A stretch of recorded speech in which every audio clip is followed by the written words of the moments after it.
1980 தமிழ்ல வெளிவந்த மூடு பனி படத்தின் மூலமா தமிழ் திரையுலகில் கால் பதித்தவர் தான் நடிகர் மோகன். இவர் என்னதான் கர்நாடகால பிறந்து வளர்ந்திருந்தாலும் தமிழ் தவிர வேற எந்த மொழியிலையும் அதிகமா நடிக்கலங்க.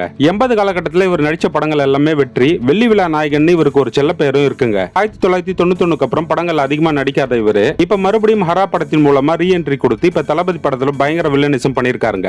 அதே மாதிரி கன்னடத்துல முதல் படம் பண்ணாலும் தமிழ் 1985 வெளிவந்த பகல் நிலவு படத்தை இயக்குனதன் மூலமா கோலிவுட் இயக்குனரானாருங்க மணிரத்னம். மணிரத்னத்தோட ஆரம்ப கட்டத்தில் மெகா ஹிட் கொடுத்த படங்கள் இதே கோயில், மௌனராகம். இந்த ரெண்டு படங்களையும் மோகன் தாங்க ஹீரோ. இப்படி இருக்கும்போது 1990 வெளிவந்த அஞ்சலி படத்துல ரகுவரன் கேரக்டருக்கு முதல்ல மணிரத்னம் அவர்கள் மோகனை தான் தேர்வு செஞ்சிருக்காருங்க. மணிரத்னம் மோகன் கிட்ட முழு கதையை சொல்லியிருக்காரு. மோகனுக்கும் கதை ரொம்ப பிடிச்சு போயிருக்கு. ஆனா கதையில ஒரு மனநலம் சரியில்லாத குழந்தைய தனி ரூம்ல வச்சு பெத்தவங்க வளர்க்கறது மாறுபாடா இருக்கு, அதை மட்டும் மாத்த முடியுமான்னு கேட்டிருக்காரு. இதுக்கு மணிரத்னம் மறுக்கவே மோகன் இந்த படத்துல நடிக்க விருப்பம் இல்லைன்னு சொல்லி மறுத்துட்டாராங்க. அதுக்கப்புறம் தான் ரகுவரன் அவர்களை இந்த கேரக்டர்ல நடிக்க வச்சிருக்காரு மணிரத்னம்.